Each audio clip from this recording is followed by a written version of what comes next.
फिर इसके अंदर अपन चैप्टर नंबर 7 पढ़ रहे थे। चैप्टर नंबर 7 में थ्योरी पार्ट कंप्लीट हो चुका था, उनके आंक प्रश्न पूरे हो चुके थे। आज की क्लास में हम बात करेंगे वस्तुनिष्ठ प्रश्न की।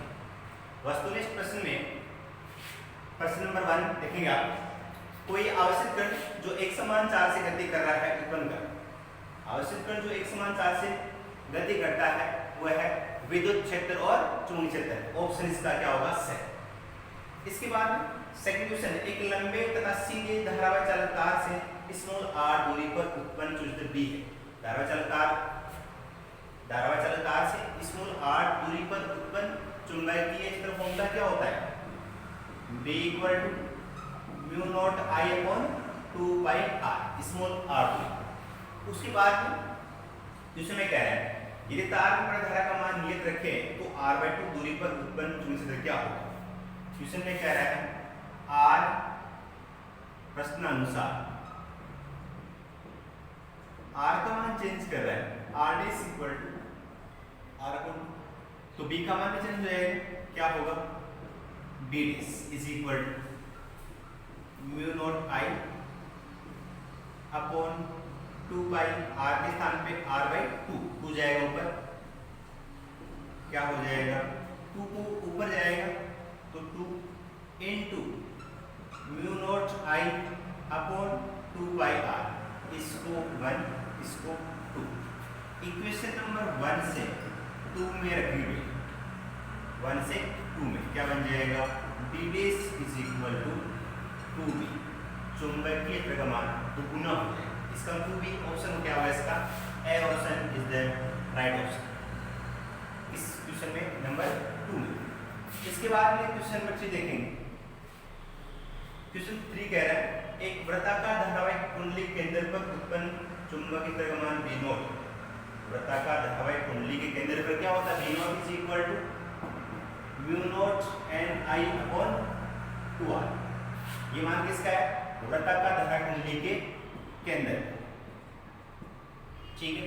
उसके बाद एक थर्ड क्वेश्चन कह रहा है एक वृत्ताकार धारावाहिक कुंडली केंद्र पर चुंबकीय क्षेत्र b0 है। इसी कुंडली के अक्षीय बिंदु पर इसकी त्रिज्या के बराबर दूरी होने पर चुंबकीय क्षेत्र d है। d अक्षीय बिंदु पर वृत्ताकार धारावाहिक कुंडली के कारण अक्षीय बिंदु पर b का फॉर्मूला क्या होता है? μ0 n I r², μ0 n I r² / 2 r² plus x² power 3/2। μ0 n I r² / 2 r² plus x² power 3/2, ये b का मान है। अक्षीय कंडीशन, अक्षीय बिंदु क्या पूछा इसके अंदर? इसकी अक्षीय बिंदु पर इसकी त्रिज्या के बराबर दूरी, दैट मींस प्रश्नानुसार अक्ष = क्या है? r। अक्ष = क्या है इसमें? r। तो अक्ष के स्थान पे r को पुट अप करेंगे तो b क्या बन जाएगा? μ0 n I r², μ0 n I r²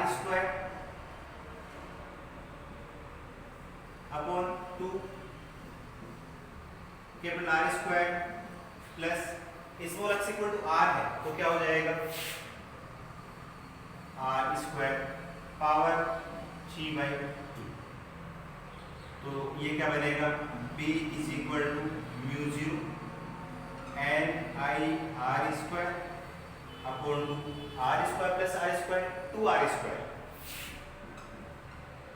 2r² power क्या होगा? 3/2। तो सिंप्लीफाई करेंगे μ0 n I r² / 2 2 पावर 3/2 है, 3/2 का 1 + 1/2, इसको क्या लिख सकते हैं? 2√2। 3/2 इसका मतलब ये घात पे गुणा होगी तो 2 से 3/2 कैंसिल होगा, r² × 3/2 r³ हो तो क्या बन जाएगा? b = μ0 n I r² upon में क्या है? 2 × 2 √2 r पावर 3। ये से क्या होगा कैंसिल। ठीक है, और कुछ कैंसिल हो रहा है क्या? नहीं हो रहा। तो एक इक्वेशन था ये केंद्र में, और ये एक्सी कंडीशन। क्या पूछा है क्वेश्चन में आपको? क्वेश्चन में कह रहा है बी अपॉन बी नोट का अनुपात पूछा है, B upon B naught, B upon B naught का अनुपात। दैट मींस इक्वेशन नंबर 1 को डिवाइड कैसे करना है? 2 से। तो बी अपॉन बी नोट है, इसका मतलब इक्वेशन नंबर 2 को डिवाइड करना नंबर 1 से, बी अपॉन बी नोट। ठीक है बात? क्या पूछा है? B upon B naught. तो b की वैल्यू क्या रखेंगे आप यहाँ पर? क्या होगा? Mu 0 n i upon 2 into 2 root 2। ये तो b का मान हो गया। अपॉन बी नोट आए, डिवाइड साइन आएगा, मल्टीप्लाई में चेंज होगा, आगे वाला भी चेंज हो जाएगा। 2r म्यू 0 n i, ये से कैंसिल होगा, ये 2 से 2 जाएगा, r से r जाएगा। b upon b naught is equal to 1 upon 2 root 1 upon 2 root 2। अनुपात के रूप में लिखना है, तो अनुपात के रूप में क्या हो जाएगा? b अनुपात b naught is equal to 1 अनुपात 2 रूट। तो इसका आंसर होगा कौन सा? Best answer. Third question, Helmholtz कुंडली का उपयोग कहाँ होता है? एक समान चुंबकीय क्षेत्र उत्पन्न करने में होता है। 5वां क्वेश्चन देखेंगे आप, क्वेश्चन नंबर 5।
पांच क्वेश्चन में चित्र के अनुसार दो कुंडलियां दे रखी है इस प्रकार से, लंबवत आपस में, इधर भी 20 सदिश है, इधर भी 20 सदिश है, चूंकि 20 सदिश है।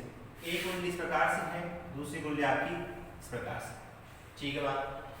इसमें कह रहा है इसे केंद्र पर चुंबक B है, तो उभयनिष्ठ केंद्र पर परिणामी चुंबकीय मान क्या होगा? उभयनिष्ठ बिंदु पर परिणामी चुंबकीय मान क्या होगा? तो B naught is equal to B naught is equal to root of B1 का स्क्वायर B2 का square plus 2 B1 B2 into cos theta. वो याद आ रहा है? 11th क्लास पढ़ा था आपने, दो सदिश की और क्यूब हो तो उनका परिणामी क्या होता है? R। और सदिश संयोजन के समांतर तो उसके नियम से केवल R इक्वल टू क्या होता है? Root of P square plus Q square plus 2PQ cos theta. ठीक है, तो ये क्या बनेगा? B naught is equal to B1 की वैल्यू क्या है? B, B2 की वैल्यू क्या है? B।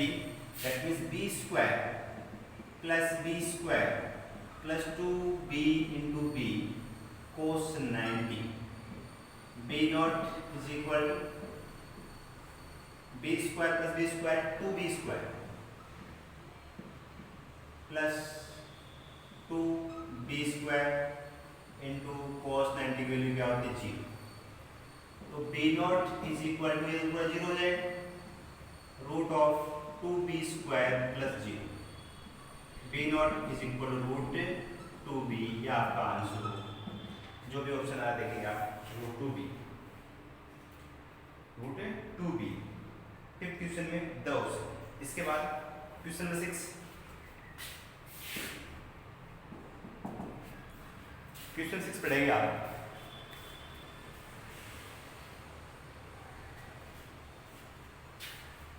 क्वेश्चन में 6 क्या कह रहा है, समान वेग से समरूप चुंबकीय में लंबवत प्रक्षेपित निम्न में से किस कण पर सर्वाधिक बल लगेगा? कौन से कण पर सर्वाधिक बल लगेगा? यहाँ पे ऑप्शन है में ए ऑप्शन, जो ए वाला ऑप्शन है इसमें दे रखा है -1 EG, बी ऑप्शन में 1H1, उसके बाद में जो सेफ है उसमें 2He4 हीलियम, और जो द ऑप्शन है द में दे रखा है लिथियम 3Li7।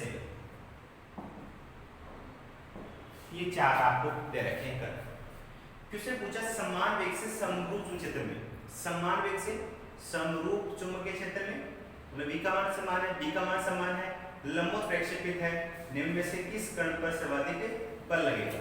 तो बल के लिए F equal QVB sin theta, theta का मान डिग्री है sin 90, F equal to QVB। ठीक है, तो ये फॉर्मूला बन गया। इसके लिए देखिए आप, जिसमें समान वेग से है, इस v का मान समान है, d का मान समान है, तो जिस कण का आवेश का मान ज्यादा होगा उसी पे बल का मान क्या होगा? ज्यादा। तो यहाँ v व d समान है, लेकिन देखेंगे आप आवेश का मान इसका माइनस, इसका E, इसका 2E, इसका 3, तो यहाँ पर आवेश का मान ज्यादा किसका होगा? लिथियम का, तो बल का मान ज्यादा किसका होगा? लिथियम का। यहाँ लिथियम पर आवेश 3E, लिथियम पर आवेश क्या है? 3E है, अतः बल भी लिथियम पर अधिक, जो लिथियम है उस बल का मान भी क्या होगा? अधिक। तो ये आपका क्वेश्चन नंबर कौन सा कंप्लीट हुआ? 6।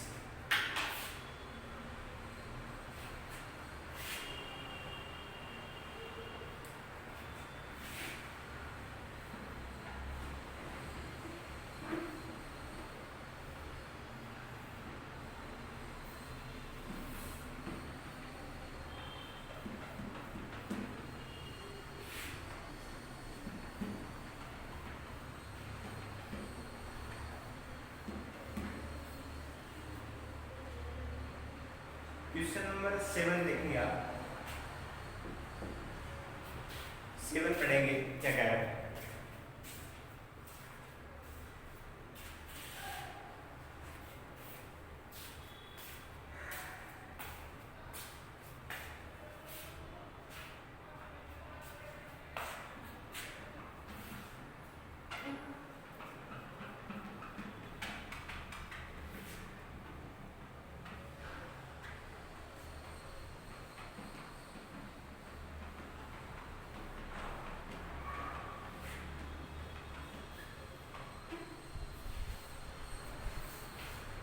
क्वेश्चन नंबर 7 में एक विद्युत मेंस से सप्लाई तारों की मध्य दूरी 12 सेंटीमीटर है।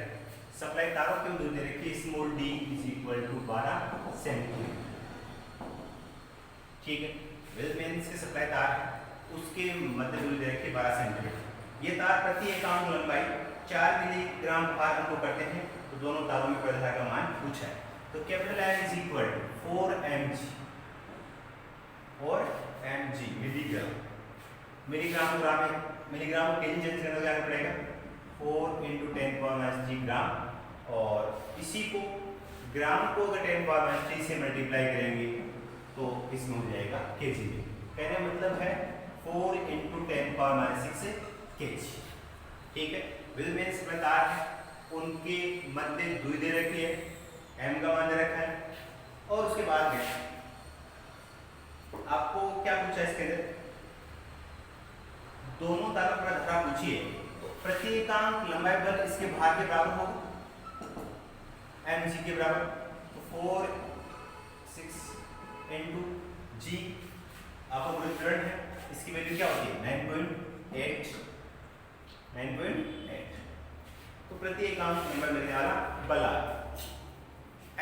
एल इज इक्वल टू क्या होगा,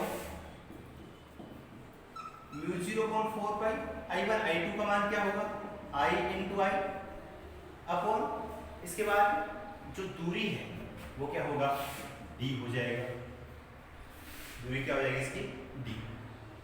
तो इस इक्वेशन से आप मान निकालें,